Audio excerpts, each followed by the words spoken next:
It's the B-Ball Breakdown with Coach Nick on SB Nation Radio. And online at SBNationLive.com. Coming to you live from the O'Reilly Auto Parts Studios, here's Coach Nick.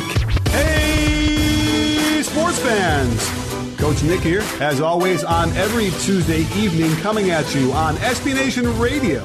Either with the streaming side, or you can tune in on your FM radio wherever SB Nation exists in your market, hopefully. Glad to be here. The season is over, but the season is now begun. We now have the draft and free agency and summer league and everything else that we want to talk about and break down during the summer, like the LeBron James effect on the Lakers, right? That could be an interesting video we might have to get into, or certainly maybe we'll just be on LeBron Watch and then get ready to get the videos out and edit something cool to show you what it's going to look like when he goes to another team, because I think it's pretty clear he ain't going back to Cleveland. We have a great show for you today. A lot of all-star lineup. We have Alex Kennedy of HoopHype going to come on and talk about that LeBron free agency and some other things. We have my buddy and friend of the breakdown, Safa Kamalian, who's an assistant coach for the RGV Vipers. He's going to give us some insight into what it's like to be an assistant coach in the G League. Very exciting stuff. And then, of course, we have Dave DuFour, who comes on and breaks down everything else, like the finals. We're going to go through what happened there. I'm a little bit frustrated that LeBron James self-inflicted his own wound. We're going to talk more about that, maybe burn the house down a little bit in our third segment with Dave, because I just think it's a problem. I might have lost some respect for him, having taken himself out of the series to some degree. That said, it was pretty amazing what he was able to do anyway. But that finals was, there's a couple plays here or there that would have been the difference between the Cavs being up 2-1. And even still, winning that first game on the road changes the entire complexion of the finals. While you're at it, on the YouTube channel yesterday, we dropped a really amazing video where I retold the entire finals in the words of the players and the coaches. So I took all that pristine audio from the post-game, interviews and mixed it together with really great music and really great epic shots of what was going on that they're talking about. And it creates a really unique experience. I think that will be the future of how people are going to edit highlight tapes of these games. So I'm really excited about it. You should definitely go over to B-Ball Breakdown on YouTube and check that out and watch it a couple times. Why not? So I can't tell you enough how great this show is going to be as we move forward. So don't go anywhere. Don't change that dial. Stay tuned for a lot more coming up on the B-Ball Breakdown.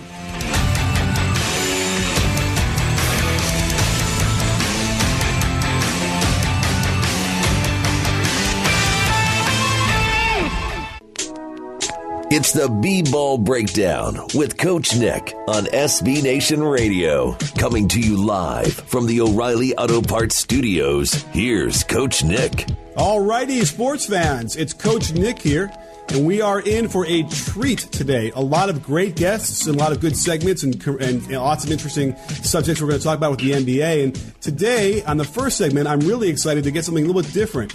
We're going to have my friend of the breakdown and the buddy of mine, Safa Kamalian, come on, who is an assistant coach for the RGV Vipers in the G League. Someone who, we don't often hear a voice of the coaching staffs from the G League, and I'm really excited to get some of his impressions and what it's like. So let's bring him on the show. Safa, thanks for coming on and joining us. Hi, Coach Nick. Thanks for having me.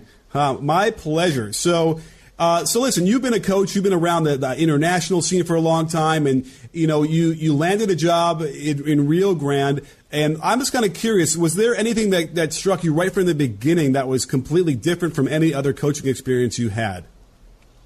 Well, yes, definitely it was different than whatever I had experienced with in international level. To me, it was the level of professional approach the coaching staff had towards the job.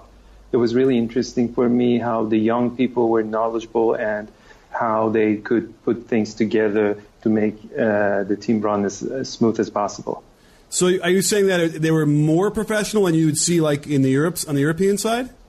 It was different. Attention to details to me was, that's something general in my opinion. If I compare European basketball to American basketball, whatever you have in the United States, is everything is pretty well documented here in the United States, and in a way that you can follow it up much easier. comparing to the experiences I had at the international level. Okay, fair enough. So you spent a whole season there, and is it safe to say that the Vipers, who are connected to the Rockets, kind of run the same system? Yes, exactly. We were running the same system. Okay, so now was that how familiar were you with D'Antoni's style of offense, and I guess how they've adjusted it to have Chris Paul and Harden there? Was it exactly the same as they were doing in the Rockets, or were there different tweaks? Well, it was pretty much the same. Definitely, the personnel was the difference, but the whole offensive ideas and options, they were pretty much the same. Yeah. But we had the freedom to just make some small tweaks or use some options more, or just according to our personnel. Yeah. Okay, so it sounds like if we watched footage of the Vipers play, it was probably a little bit closer to the traditional D'Antoni offense versus the hyper ISO of what we saw like in the playoffs with the Rockets, right? Did you guys didn't ISO as much as they do there, right? Yeah. Well, I think the ISO ball was more done in the playoffs. I mean, it was in the regular season as well. But yes, we were doing the 21 offense, delay offense, and all of those options more. Yeah. Mm-hmm. So, had you had experience with the 21 and coaching it before you got to the Vipers? I was familiar with it. I visited Coach D'Antoni in his practices when he was in New York with Knicks, but I never ran it myself. Okay. So how was it easier to teach, and how did they break it down? Was it the kind of thing where they would do it in a part method with like 2-3 line drills and show it, or they just do the whole thing and show it all 5-on-0? It is a very easy to teach and easy to understand offense. And as you said, there were breakdown drills for 2 or 3 men, and also we were doing the 5-on-5 as well. And then, so was there a progression, like they started off with 2-man, 3-man drills, and then they slowly built to 5-on-0 and 5-on-5? Yes, there were. Okay. Now, how about analytics? We know about Daryl Morey and how he's built a huge analytics team. How robust is it at the G League level for you guys? Well, it was that was one of the things that when I got familiar with the system over there was really interesting for me to witness. There was a lot of interesting information shared with analytic people with us, and especially when we got to playoffs, we had a lot of different input from the analytics people. It was in the G League as well. As I'm not sure if it's as much as they have it with Rockets, but there was huge impact of analytics over there. And then, and how much did that cross over into the actual coaching and adjustments and what you guys ran? I mean, were they trying to process that on the bench and really just in the games understand, what sets are working when with who and all that kind of thing? Well, if you mean real time, the only thing we would do real time was our substitution patterns, which we were just following up during the course of the game. According to the personnel, as you most probably know, there is a lot of roster changes in G League, so we needed to just review our substitution patterns. So that was one of the things we were doing real time. Another thing was the coding of the game was also done real time. Apart from these two and just the standard box score, the other things we were doing after the game or before the game. Okay, so and how much of that of the analytics influenced how you were training each individual player? I mean, were you guys so deep into the numbers that you could say, all right, this guy needs to work on his left wing threes from the pass comes from the corner, or that kind of thing? Was that how specific it was with the analytics? Yes or no. Sometimes, yes, for some specific players, we would just refer to analytics and the numbers, and for some, we may just count on our individual assessments. But we would always check with numbers. It was not always from numbers to players. Sometimes we would go from players to, skills to numbers. Sure. And then, in the G League, I mean, how important is it to win versus develop the players to potentially make an NBA roster? That's a very good question. The first, I think each person who is involved with the G League team is the development of players, and then comes winning. That's my understanding. So because of all the tight schedules, travels, and the roster changes, I think development, both with the staff and players, the staff are not excluded in this. The main focus is on development, and then I think the winning comes. Sure. Now, so remind me, were there any players that got called up this year to play for the Rockets? Yeah, we had some players who were there on assignment, so they would go back and forth from RGV Vipers to Rockets every now and then. Okay. And how did the Vipers do this year? We ended up we got eliminated from in the semifinals of the Western Conference. Okay. So is it the same structure playoff-wise as the NBA? No, it is different. It is single game elimination prior to finals. And in the finals, it's 3 games. Aha. Okay. And then what's the what are the crowds like? Do you get a lot of people coming to the games?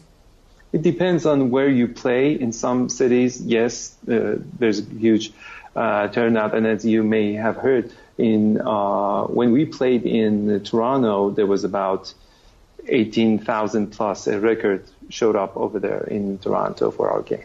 Oh, wow. Now, was that a playoff game or was this a regular season game? Regular season. Wow. Yeah. That's the same kind of crowd as an NBA gets. Yeah, that was a record for G League, as I said, yes. Great. Well, what's the overall thing? How did you feel about how you fit in with the season, and are you looking forward to another season with the Vipers? Definitely, I would like to just be a part of the G League team.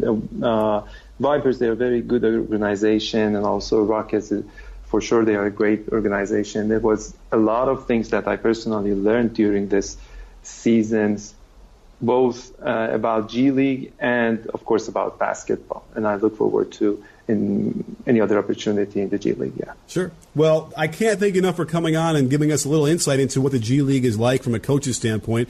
And we'll have to check in with you later on and see how it's going. So thanks so much for coming on the show. I appreciate it, Safa. Thank you very much for having me. And that was Safa Kamalian, who's the assistant coach for the RGV Vipers from this past year, and a good friend of mine. We talk a lot about basketball all the time in the background, and always nice to talk to him and get some more insights into the basketball coaching. So don't go anywhere, sports fans. We're going to be right back with the rest of our great show tonight and a lot of great guests after these words from our sponsor. I wanted to take a quick break to talk to you about Simple Contacts, a convenient way to reorder your contact lenses that will save you money. When my wife runs out of her contacts, it's normally a nightmare to renew her prescription, and sometimes she's forced to wear her old ones for days until she finds the time to go out and pick them up. With Simple Contacts, they bring the doctor to you. You can take a vision test at home in under 5 minutes, then a real doctor reviews your test and writes you a new prescription. This isn't a replacement for your periodic full eye health exam, but it's the next best thing. Simple Contacts offers every brand of lenses, and their prices are unbeatable, and shipping is free. And you can also save $30 off your first Simple Contacts order with my code CoachNick. So to save $30 on those lenses, just go to simplecontacts.com/CoachNick or enter the code CoachNick at checkout. Again, it's simplecontacts.com/CoachNick or just enter my code CoachNick at checkout. It's the B-Ball Breakdown with Coach Nick on SB Nation Radio. Coming to you live from the O'Reilly Auto Parts Studios, here's Coach Nick. Hey, sports fans, Coach Nick here, and we are back with another segment of the B-Ball Breakdown. As you know, we are always here every Tuesday at 5 p.m. Pacific, 8 p.m. Eastern on the SB Nation Radio Network across the FM stations and anywhere streaming you might be. And today I'm really happy to bring on friend of the breakdown, Alex Kennedy, who is a HoopHype writer and host of the HoopHype podcast. They make it very easy for you to find all of his stuff. And we want to talk a little bit about Jerry Colangelo and about where LeBron's going. So, Alex, thanks for coming on the show. Hey, Coach Nick, thanks for having me. I appreciate it. So, break it down. What have we missed? People might not have been paying attention to the Colangelo thing. What is the latest? What do you know about what happened in the whole craziness? Well, he resigned, obviously, and it seems like either he was running the accounts or someone close to him. You know, he's mentioned his wife as a possibility, was running these accounts, and, there were a number of them, and basically the accounts not only criticized current and former Sixers, it also included, really secret information that the organization would not want leaking out to the public, medical records, information about trades or transactions, secrets within the organization, and then just some, gossipy type stuff as well. So the organization did not want those things getting out there, obviously. So whenever this, came to light and the burner accounts were linked to him or someone close to him, they launched the investigation, and then eventually I think he was going to be fired.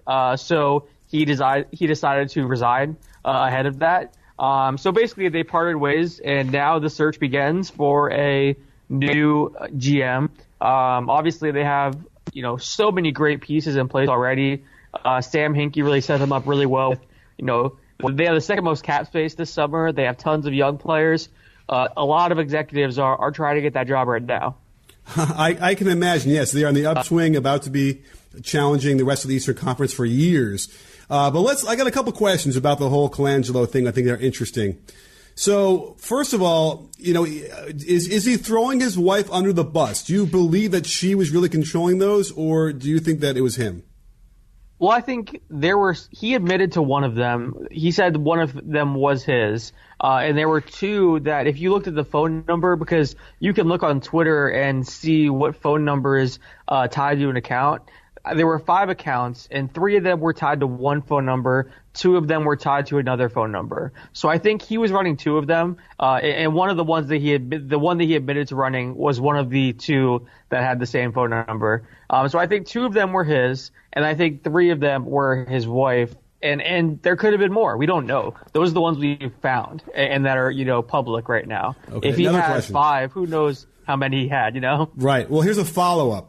What we do know is as soon as they, called the Sixers for comment, they didn't let them know about all 5 accounts. Yet, within an hour, all 5 accounts were turned private for at least a little while. So the question there is what the implication there, if we want to believe his wife was involved, was that they found out, they talked to Colangelo, and then Colangelo calls his wife and says, "Hey, honey, do you have any accounts? Can you make them whatever?" Like, do you really think that that's what happened? Well, that's the thing. It definitely kind of is the smoking gun for me that it was either Colangelo or someone in his family, because they get that call and immediately all the accounts go private. So the timing was very strange. You also had one of the accounts was live tweeting University of Chicago games, which is Brian Colangelo's son, where he plays. He's a college player, a college athlete. So there were a lot of things that linked him to the accounts. I think it'd be really hard to deny that this is just some random person that set him up. He maintains his innocence. He says that he had one account basically just to monitor the media and everything, and that account didn't really have anything outrageous on it. It was the other ones that, said things about Embiid and, we should run him into the ground. He's not the future of the franchise. Let's exploit him. Things like that. But once you have that tied to you, if players aren't going to want to be associated with you or your franchise. So it's going to be really hard for him now going forward trying to get another job too, because players are going to remember this kind of thing. Sure. Well, let me ask you one more question then. Does he get fired if LeBron is not a free agent this year? Yeah, I think so. I think the organization, it was just too much of a controversy and too much drama. And even if they weren't trying to clean up the image for free agency, you had current players that were upset. Joel Embiid went through and read a bunch of the tweets, and he actually liked 5 of them, including the one that said, he's not the future of the franchise. Let's exploit him. There was another one that said, if I were management, I would kick him in the balls or something along those lines. He liked that one. I mean, you're upsetting the face of the franchise. Markelle Fultz was also someone that was criticized, and his medical info was leaked a lot. So certainly I think you had to fire him because the current players would have been upset as well. Sure. And I have to imagine the more of that answer could come out if, God forbid their marriage breaks up. But, if it really was the wife behind his back and if he loses his job and probably, doesn't get back in the NBA from that would cause some severe, trouble in any marriage, I'd imagine. I did the right thing. And my wife doesn't care about basketball, doesn't like basketball, and wouldn't want to hear any of my secrets I might have anyway if I did work for an NBA team. So my wife does not want me talking about basketball. She's not going to tweet about it. She doesn't even want to hear about the basketball stuff. So we're in the same boat, buddy. Yeah, right. That said, if anybody out there listening who's single, if you find someone who's a woman who's really into, or hey, if you find anybody that you fall in love with that's really into basketball as well, then don't let them go. I mean, that's really worth a lot. So that's a pretty smooth segue, I think, into the next segment, which would be what the heck LeBron is going to do. We have all sorts of rumors about them looking at schools in L.A. For his kids, which would probably indicate he wants to come to L.A. What is the latest that you have heard? What do you believe most about where LeBron might end up? Well, I think, the stuff about his kid and the school, that I think that's, speculation and rumors. And keep in mind, he's going to be a high schooler, and there's, top high school players leave their family and go across the country and play all the time. With big programs like Oak Hill and IMG Academy, guys go and leave their family and play in different states. So it wouldn't be crazy if his son went and played in this school in Los Angeles and he went and signed in Houston, for example. So I think, trying to read the tea leaves around where his son is going to school, I don't think that necessarily is linked to his free agency. It could be, but I think that's an assumption we cannot make. If I'm looking at it from a basketball standpoint, I think Houston makes the most sense. There's a great article on ESPN breaking down how they could land him. There's a lot of cap moves they'd have to make, and they kind of have to jump through some hoops. But the easiest way would be for LeBron to actually opt into his contract for next year and then demand a trade to the Rockets, like Chris Paul did last year to land on the Rockets from the Clippers. And that would allow them to keep guys like Trevor Ariza, re-sign Clint Capella, and not have to gut the roster, which is what they'd have to do if they were to sign him as a free agent. So I think that is a very interesting move, and that would be something that Daryl Morey would obviously want to do. LeBron and Chris Paul are very close. CP3 is already recruiting him. That team could challenge the Warriors potentially in the Western Conference. We saw how close they were this year.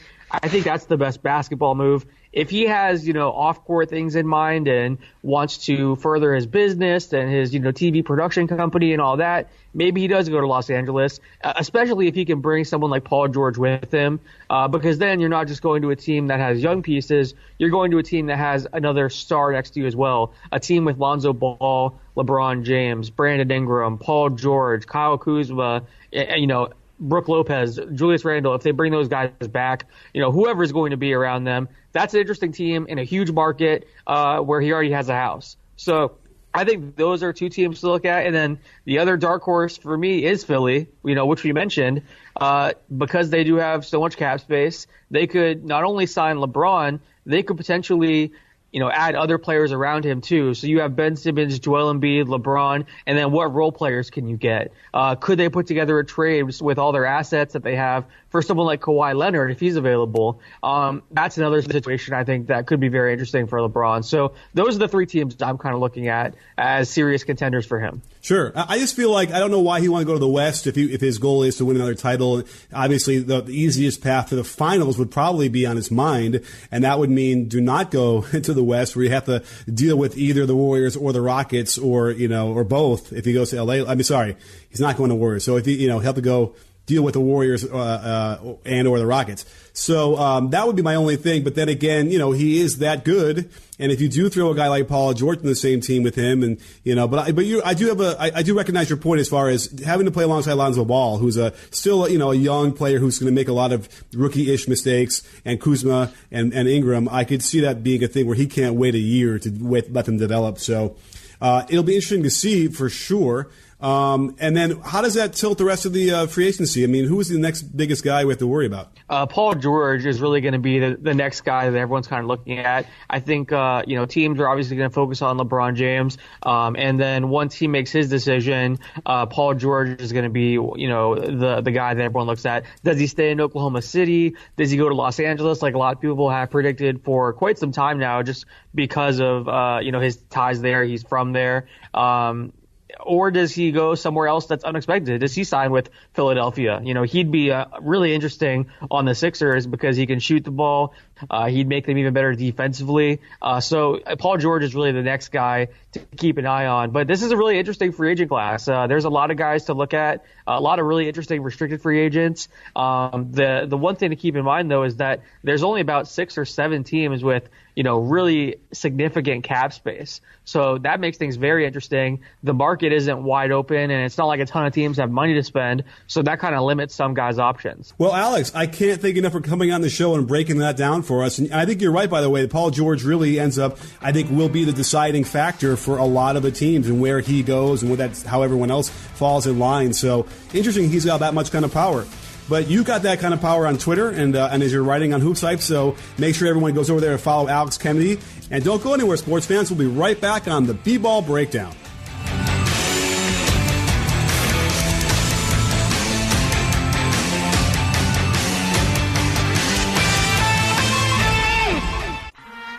It's the B-Ball Breakdown with Coach Nick on SB Nation Radio. Coming to you live from the O'Reilly Auto Parts Studios, here's Coach Nick. Sports fans, it's Coach Nick. We are back.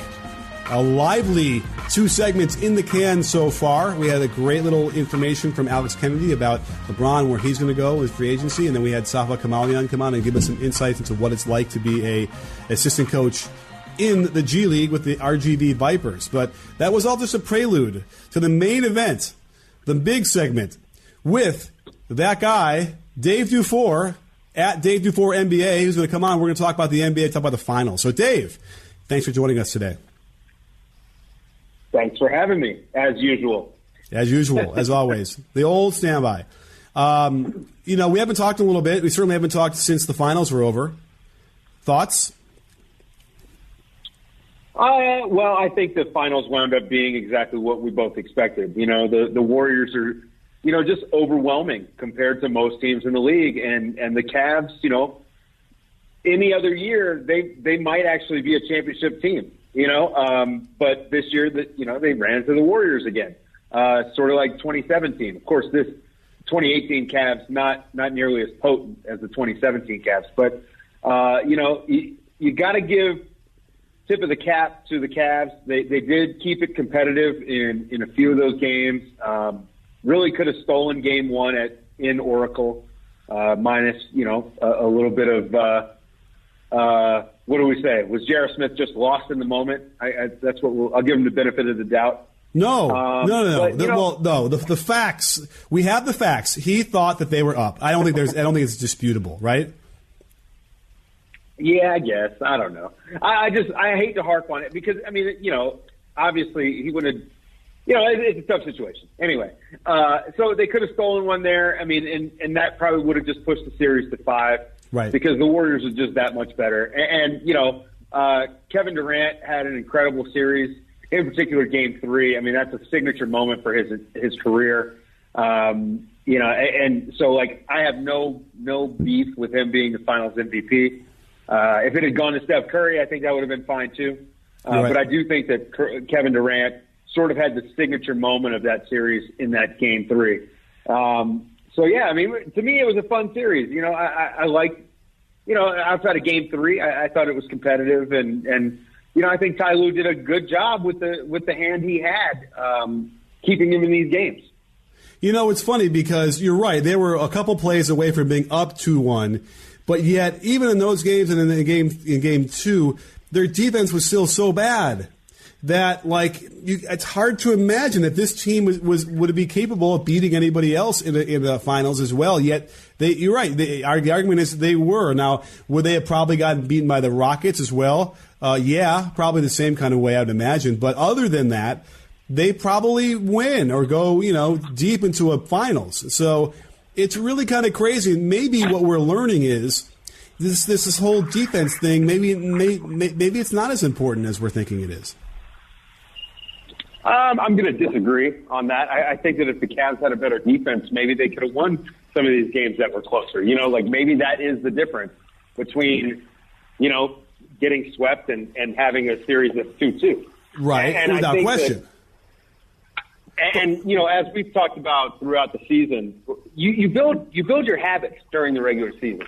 So it's tough to sort of flip that switch, especially defensively, when it's time for the playoffs. And we saw that, the Cavs, the teams that they faced where it made it appear as if their defense had been fixed. They weren't playing offensive juggernauts outside of the Raptors, who for some reason just wilt at the sight of LeBron. They were playing the Celtics, which was like, the number 18 offense or something. And the Pacers offense wasn't much better. So,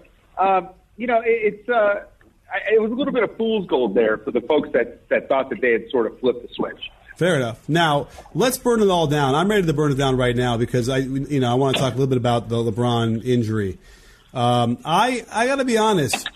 I lost some respect for him for self-inflicting a wound that ultimately, especially in the Game 3 that was so close, and who knows how much it affected him. It clearly did affect him. I lost respect for him to have done that to himself. I think that if you're gonna give Enes Kanter a hard time for breaking his hand, I think if you're gonna give who was it that punched Amare? Yeah, Stoudemire. Yeah, I did. You're gonna give those. We gotta hold him to the same standard, if not a higher standard. We all know LeBron James is better than that. I don't want to be I'm not trying to pass judgment on his character. We all kind of lose our temper, but we don't expect that from LeBron. And I think that if we're going to criticize any other player, he should be open to the same criticism. It is pretty amazing though that he was able to still perform fairly well. His jumper definitely he struggled with that quite a bit. Didn't look comfortable, especially in that game too. So but still, I wouldn't have told you that his hand was broken. It's incredible. So I think he deserves the criticism. He definitely. Maybe they win Game 3 if his hand's not broken. Right. I think if you're going to criticize any of those lesser players, for sure LeBron deserves his criticism as well. Yeah, and I know I roasted Amari when he put his fist through the glass of I think it was a fire extinguisher thing. But, this is different. It's the finals, and it was almost like, they were so close that, okay, we can get them. Like Game 2, we could be right there then. Like we can do the same kind of thing. It was like instead, he's kind of like taking himself out of the series. Now, maybe that was also part of it where he sort of just felt like, you know what, it doesn't matter what I'm going to do. We're not going to be able to beat this team, which is what everyone was saying, and it was clear. But, man, you got to go in firing on all cylinders here. And, this wasn't a freak injury or whatever. This was a self-inflicted, and it was really, troubling to me on a couple of levels. So, I don't know. That was my take on the finals. But, yeah, it's interesting to see how this is going to play out. And anything, okay, aside from LeBron free agency, and maybe even is there anything below LeBron and Paul George that interests you as far as where free agents might go? Danny Green is extremely interesting to me. And I know that, I shouldn't be the only one, but I may be. With a guy who can defend the way he can, and when he's healthy, the way he shoots threes, and then we even saw a little bit of additional creation off the dribble. He could be a guy. If the Sixers don't bring JJ Redick back, he could be a guy that could slot right into that Redick spot and make what is already a really good defense even better. And so, I look at Danny Green as a guy that a lot of teams are gonna flirt with, and whether he's wanting to leave San Antonio or not, that remains to be seen. And of course, San Antonio they're not going to be asleep at the wheel this summer. They're going to be looking to make moves and stuff like that. But and it's not just because Danny Green is one of my favorite players, but I think that he's a useful player for teams that aspire to championships, and Philadelphia being one of them. I really think he should be their top target. Another guy is Marcus Smart. He's going to be a restricted free agent. He proved himself to be the sort of player that, his positive plus minus, despite his terrible shooting, is an indicator of what he brings to the table. He's He's an effort guy. He's a great defender, can defend 1 through 4, and even get switched onto 5s in the post and hold his own despite, often giving up 6 to 8 inches. So, I think Marcus Smart is a guy. It's going to be interesting to see whether the market values him as much as the Celtics will, and how much the Celtics actually value him, and how much they want to bring him back, because they don't exactly have the easiest cap sheet to work with either. They've got some stuff there, but they have his bird rights. So, will they match up to $14 million? I don't know. Will he be offered more than 12? I have no idea. And the market this summer is kind of tight, so it's going to be interesting to see what happens with Marcus Smart. That's one to keep your eye on. Sure. I mean, they have the other guys under rookie contracts with the big three of Brown, Tatum, and Rozier, so that should help them in some degree with having some extra cash. What? I love that Rozier is in there as the big three. Yeah, I mean, listen, he proved himself as almost a starter in the league, right? Yeah, I think he he would probably start for a handful of teams. Yeah, so, Sure. I mean, certainly it's a guy I would think they'd want to really keep. But let me ask about Danny Green for a second, because, this guy was an elite three-point shooter for several years in a row, 1, 2, 3, 4 years in a row. And then all of a sudden, the last 3 years, it's been a real drop-off, to average-ish. And like last year was a drop-down even from that. So do you think he was simply a product of, like, really good teams with supreme ball movement that were getting him wide-open shots, or is it a mechanical thing? What do you think ultimately affected this prolonged? I can't say it's a slump, but it's a prolonged dip in what you would expect. Yeah. So the dip coincides with LaMarcus Aldridge arriving into town, and with the Spurs focusing more on the mid range. So obviously the ball movement isn't there. He's taking more contested threes. They're not as open as they used to be, and nobody shoots better on contested threes than they do on open threes. I don't think there's a single guy in the league that does. So to me, it makes sense that he would see a dip in his three-point percentage. And if you put him into a more egalitarian system where there is more ball movement than the current Spurs, and I want to say he shoots better in lineups without LaMarcus Aldridge. So, and don't quote me on that because I may be incorrect, but I feel like I read that. But that's a very Trumpian answer there. But I do believe that when you see him in lineups with more ball movement, he does shoot the ball better. Well, if only we could look that up as I'm trying to type this on NBA Wowie right now, and I hit submit. Danny Green, shooting wise, his 3-point percentage with LaMarcus Aldridge on the bench. You want to know? You want to guess what it is? 41%. If I'm to believe this, he shot 32% from 3 with LaMarcus Aldridge on the bench. So I don't know. So something's weird. Oh, yeah, man. It's really bad. Yeah, it's like bad.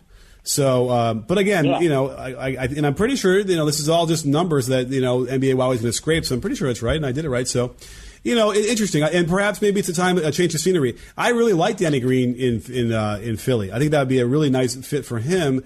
Does that mean Covington is still there? Yeah. I would say it depends on what they want to do with Redick.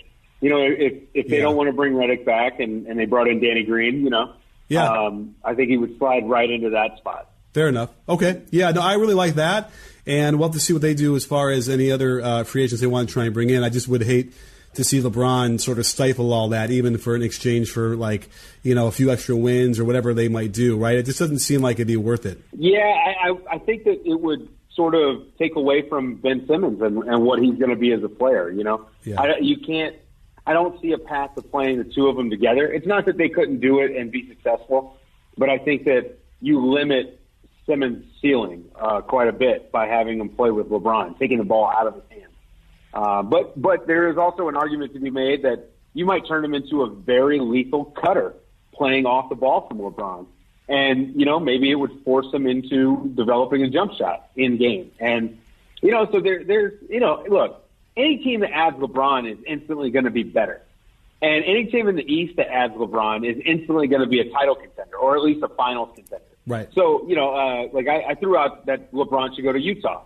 And I had a lot of Utah fans saying no. And I just, I just want to call bull on that, because you add LeBron to Utah and you're instantly the second best team in the league. Okay. Interesting. Maybe. Yeah. He's that good. He vaults above the Rockets? Yeah, I don't know. Maybe. Yeah. It's close.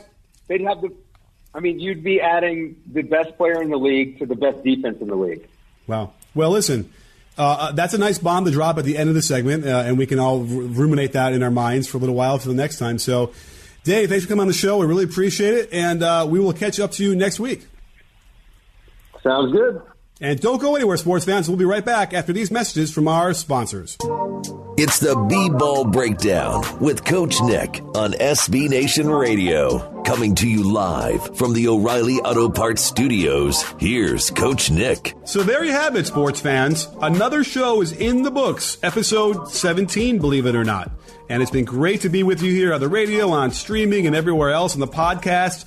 And I cannot wait to begin this summer, where we're going to get into a lot of detail about the draft, and we're going to give you some really great insights going forward about these players you might not know too much about, but who will be coming to you live in HD on your screen come November, or excuse me, it's October these days. And I want you to get a little bit of a head start on who they are and how they're going to fit. So stay tuned for lots of draft content on the bballbreakdown.com, and certainly on our YouTube channel and on Twitter and on the podcast, all sorts of stuff. We got a lot of great guests who are going to come on and lend their expertise to the whole endeavor.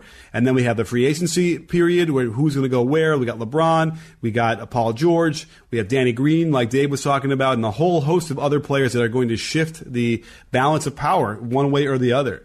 It'll be interesting to see. So do not go anywhere. At least don't go anywhere away from B-Ball Breakdown, because we are going to be almost as busy as we are during the year.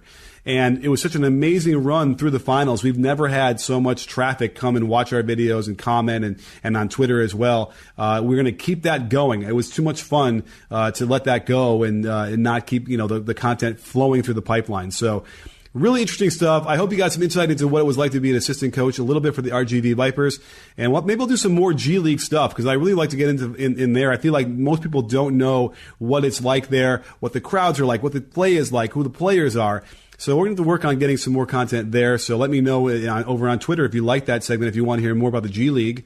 And anything else you want to see. I'm always available on Twitter. I respond to, I think, almost every or all mentions that come in. I love Twitter. I love being able to have that conversation there, as well as here, as well as YouTube. So don't forget that. And I want to hear your thoughts. What do you think about LeBron James breaking his hand? I'm kind of curious what that does to his legacy. Does it make it better because the people are even more in awe of what he did with a broken hand, which kind of adds to that narrative. So I don't know. I feel like a series that had a couple games that went down to the wire. At least the one game 3, you put yourself in behind the 8 ball like that. It's not good. Not a good look. And don't forget, kids, it's a good lesson for you guys to be able to have enough control, even though it might be as frustrating as all frustrating.